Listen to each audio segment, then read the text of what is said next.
Arcón de esta semana abordamos un rasgo de la actualidad que, según algunos, se pierde en la noche de los tiempos. Penetramos en el viejo rito de la máscara, en el corazón del carnaval, y analizamos el porqué de estas manifestaciones y rituales que, lejos de sucumbir a la historia, resucitan al son de los cencerros. Nos miran desafiantes a través de sus máscaras. En este programa, a lo largo de los últimos años, hemos recogido la fuerza de las mascaradas, la voluntad férrea de hombres y mujeres en impedir que desaparezcan. Hemos recorrido miles de kilómetros y lugares por toda la geografía regional donde el rito, el ritual y la máscara estuviese viva. Hoy recordamos algunas de ellas y, entre todas, aquellas que se concentran en el noroeste zamorano, epicentro del Carrocho. Todas ellas se entrelazan en unas coordenadas que las unen a pesar de las distancias. La danza estrepitosa, el sonido del cencerro, la ceniza, el viento, tenazas y tijeras, el bien o el mal, y todo al calor del fuego. Una llama que nunca se apaga.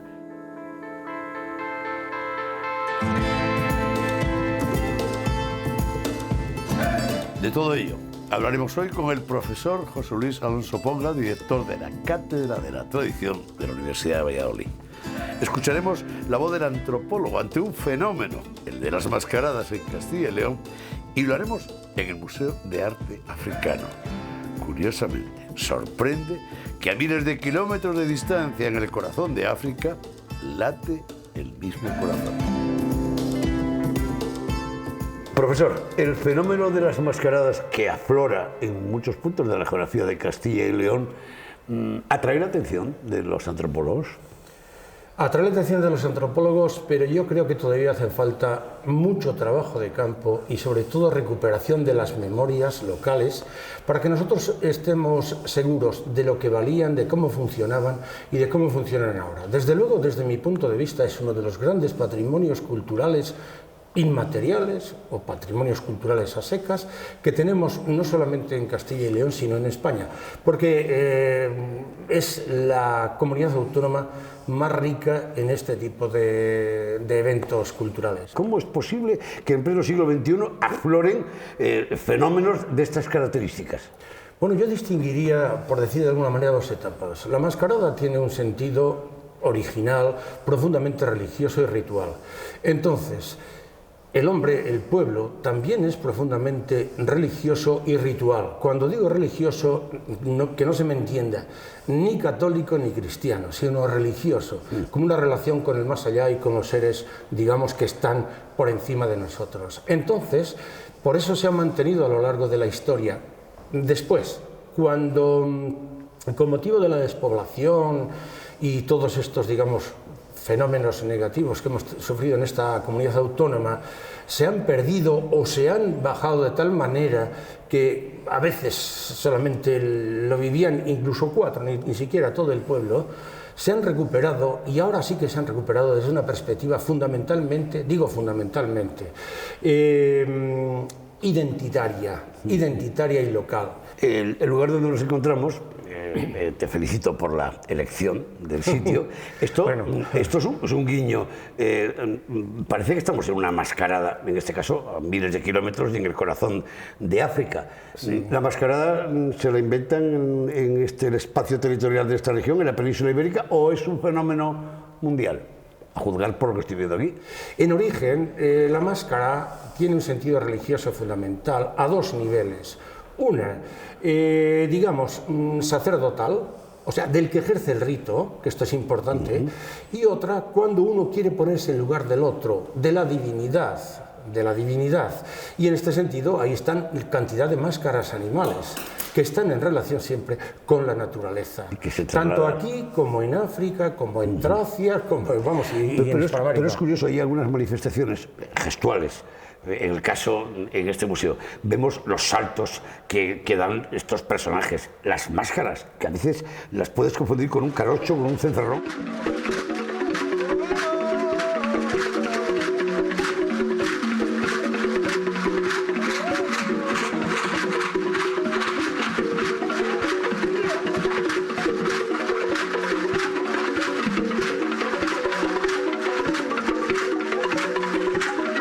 hay similitudes, los ruidos, los sonidos, los sones.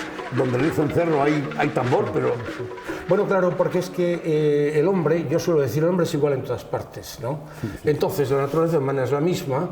Entonces, cuando se tiene que relacionar con la divinidad, se relaciona también de la misma manera.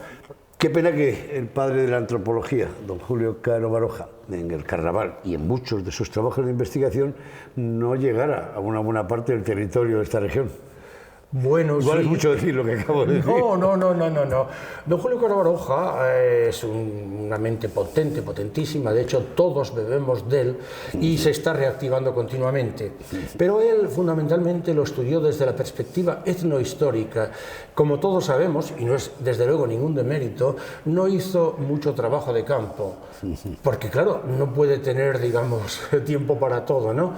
Pero claro, nosotros, yo creo que sí, deberíamos entrar en profundidad en lo que es la máscara, cuando sale, el texto y sobre todo el contexto en el que se ha producido. Entonces, es ahí donde, por lo menos, las máscaras del noroeste de Castilla y León de invierno están sobre una religiosidad, vamos a llamarle cósmica, vamos a llamarle natural, ¿no? Y después en la adecuación a lo que vino después, que es el cristianismo. Por lo tanto, estamos ante un sincretismo verdaderamente precioso, ¿no? Gracias a la fuerza de las mascaradas, hoy su mensaje permanece en la oferta museística de Castilla y León. Recordamos algunos de esos museos que recogen este rasgo cultural en distintas zonas de la comunidad. Una pieza de cerámica, una indumentaria, un juguete, un útil de labranza son más comprensibles. Pero, ¿qué cara pone el visitante cuando se encuentra ante una manifestación tan estrambótica como la de un carocho, la de un zangarrón o la de las mascaradas? Pues es de curiosidad, ¿no? Y se sorprenden, efectivamente, porque ciertamente detrás de una pieza que la hemos sacado de su contexto original y la hemos colocado en un museo, hay todo un rito. Hay toda una cultura, toda una tradición. Toda pieza que se descontextualiza y se incluye en un museo tiene que tener ese trasfondo. Y en el caso de las mascaradas hay que explicar de dónde vienen, dónde se realizan, el por qué, en qué época del año, porque todo tiene una explicación y todos esos puntos de información lo que nos están dando es una explicación, una interpretación real de ritos tan ancestrales como son en este caso las mascaradas, tan importantes en Castilla y León.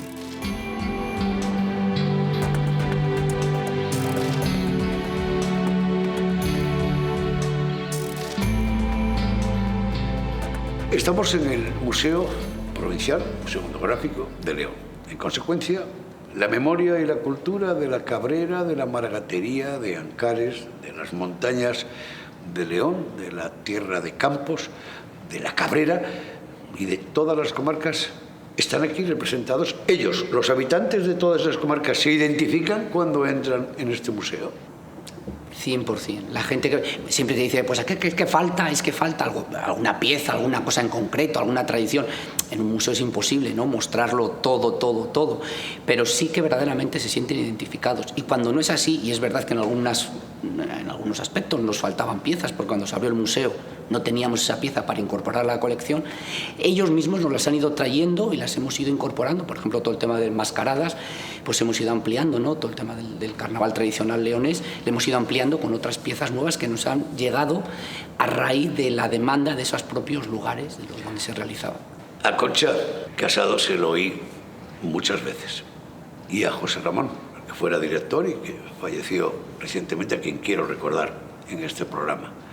Me decían que la diversidad de la provincia de León era enorme y se puede comprobar en este museo. La diversidad de la provincia de leonesa es impresionante, no solo desde el punto de vista de la cultura material, desde el punto de vista incluso geográfico. Es decir, si tú atraviesas la provincia de este a oeste o de oeste a este, cada 30-40 kilómetros tienes un paisaje, unas gentes totalmente diferentes. 5 o 6 paisajes de gentes, de arquitecturas, de cultura, de tradiciones totalmente diferentes. Por eso en León el tema comarcal, la comarcalización está muy arraigada.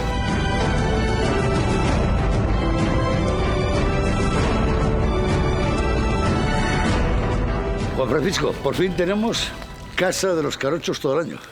Afortunadamente sí, es un proyecto que se ha gestado a lo largo de los años con muchas dificultades, con mucho esfuerzo, pero afortunadamente está abierto al público ya. Después de todas las expectativas que han despertado las mascaradas de invierno en Río Frío, necesitamos una herramienta de este calibre. Efectivamente, este género de museos rurales y en concreto los relacionados con la máscara prácticamente no existen. Este, si no es el pionero, pues es uno de los primeros. Y bueno, pues ahí está para quien quiera verlo.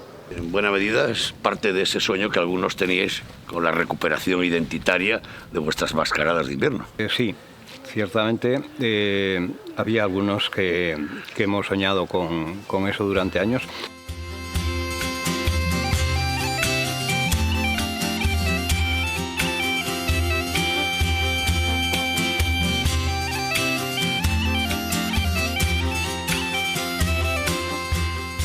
A mi espalda, una puerta que abre la cultura tradicional de la Cabrera.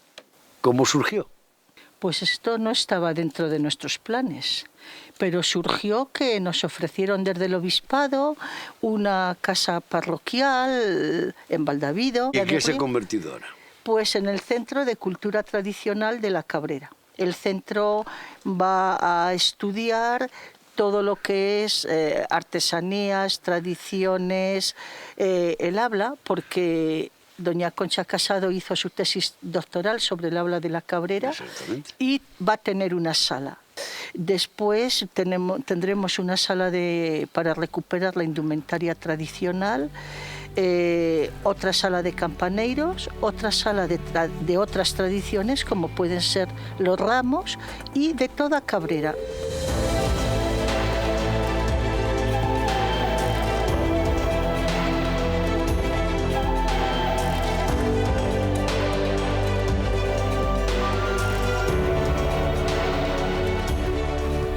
Por lo que hemos comprobado en los últimos años, ha vuelto con fuerza. Pues sí, ha vuelto con mucha fuerza, gracias a toda la gente que lo ha cogido con cariño, lo ha cogido con añoranza, lo ha cogido porque todo el mundo, yo no me recuerdo de la bisparra en mi pueblo. En mi casa siempre se hablaba de la bisparra, entonces era como un mito que tenías ahí, como una utopía que nunca podías volver a llegar a realizar. A raíz de ahí seguimos haciendo nuestra bisparra cada 26 de diciembre. El año siguiente, hace 3 años, hicimos un desfile aquí en Vigo, con gente también de todos los sitios, de todas las localidades, y a partir de ahí creíamos que nos faltaba algo. El algo era dar un local, darle un sitio en el cual la gente pudiese ver y pudiese comprender lo que es la bisparra. Porque sin lugar a dudas hay mucha gente que el 26 de diciembre aquí no puede estar. Claro. Entonces nuestra ilusión es que todo el mundo, sobre todo la gente del pueblo, fuese partícipe de lo que se había recuperado.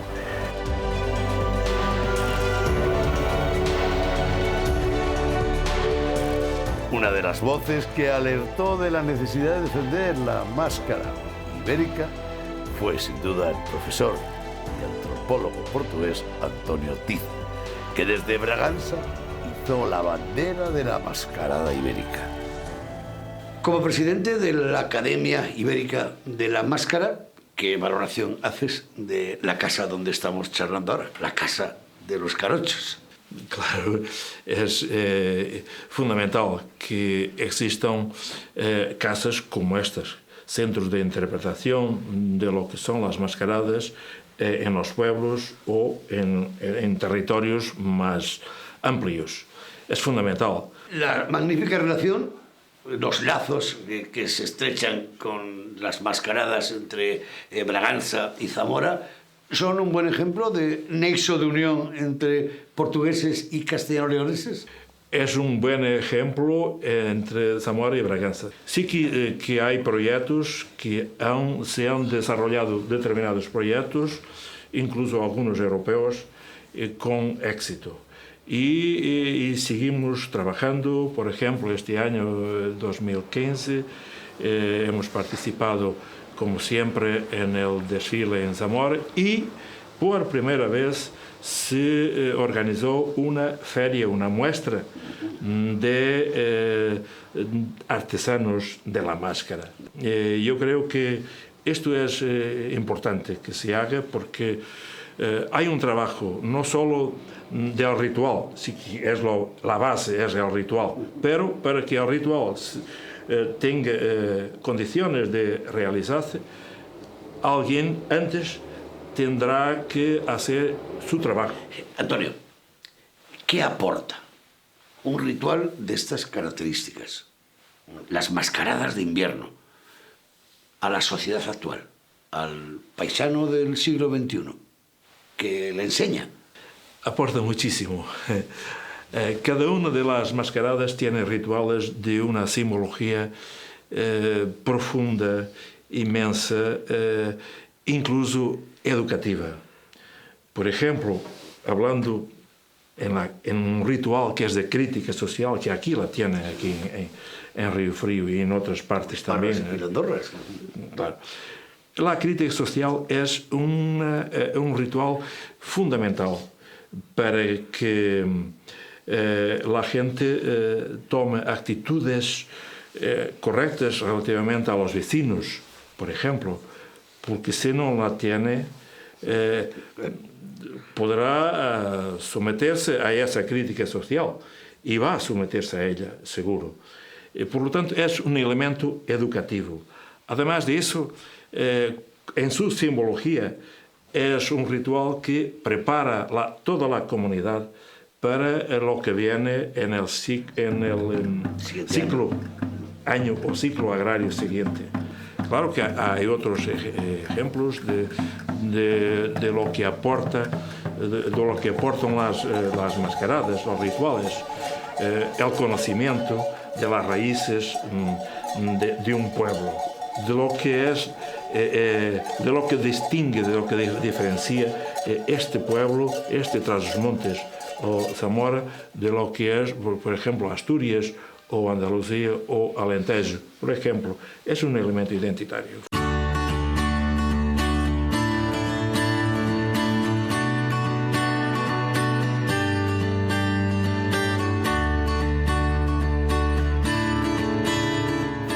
Ha llegado el momento de catalogar y definir todo este torrente cultural de recuperación de las mascaradas. Volvemos de nuevo al Museo de Arte Africano de Valladolid, en la universidad, para charlar con el profesor Ponga. ¿Cómo ve un antropólogo del siglo XXI el fenómeno social, cultural y festivo del carnaval? Bueno, es impresionante solamente que no tiene ningún parecido, casi, con una realidad, por ejemplo, de hace 100 años, sí, probablemente con una realidad de poco antes de la guerra, porque cuando la prohibición de las máscaras carnavaleras, ya en la República, no por Franco, como dicen, que por supuesto Franco las mantuvo, además con mayor dureza todavía, el carnaval, como todos sabemos, que además dice don Julio Caro Baroja, estaba muerto o estaba muriendo, ¿no? Porque no era el carnaval de antaño. Pero ¿qué pasa? Que es el gran momento que se puede y se debe estudiar como un fenómeno cultural, social y económico. Que esto en estos momentos, digamos, para los puristas no sería carnaval, pero desde el punto de vista de antropología no solamente es carnaval, sino es uno de los momentos en los cuales se puede estudiar la sociedad, como la Semana Santa, por ejemplo. ¿El carnaval es necesario? ¿Esta sociedad necesita válvulas de escape transgresoras que te permitan desplazarte y hacer...? Bueno, el carnaval teóricamente es necesario, teóricamente desde el punto de vista, digamos, del mantenimiento del grupo, ¿no? Lo que yo ya no estoy tan seguro es que en este momento estemos hablando de transgresión, que esto es una de las cosas que yo siempre he dicho. Entonces, nosotros soñamos como que estamos transgrediendo. Nosotros soñamos como que estamos en una edad maravillosa y tal, no digamos como cantaba el Quijote, pero de hecho después las transgresiones en este momento yo creo que no existen, sí que existieron. Pero bueno, don Julio Caro Baroja ya también se quejaba de esto, ¿no? Que era cuando decía, mientras el mundo era religioso o ateo, entonces estas cosas tenían un sentido. Ahora, cuando no hay creencias firmes, entonces cuando el mundo vive en una sociedad, digamos, anodina, tampoco hay contra qué luchar, porque tampoco tenemos unas ideas o imágenes claras a las que tengamos que atacar, ¿no? Ponga, no quiero terminar esta entrevista sin aludir a tu condición de creador y director de la Cátedra de Estudios de la Tradición de la Universidad, por donde han pasado muchos jóvenes, muchos chicos y chicas que luego han trabajado en actividades etnográficas. Nos olvidamos mucho de esta región del Palomar, del Chozo de Pastor, de la vieja cofradía, nos olvidamos mucho de ello con tanto colorín, tanta vanguardia. Sí, vamos, yo esto puedo decir absolutamente sí, como dicen los italianos, absolutamente sí, porque todavía seguimos, digamos, fascinados por la cultura hegemónica, y entonces la otra gran cultura, que es la del pueblo, pero cuando digo la del pueblo no estoy hablando solamente de la del mundo rural, sino la del pueblo a todos los niveles, porque has citado el tema de las cofradías, esta como que no se tiene en cuenta.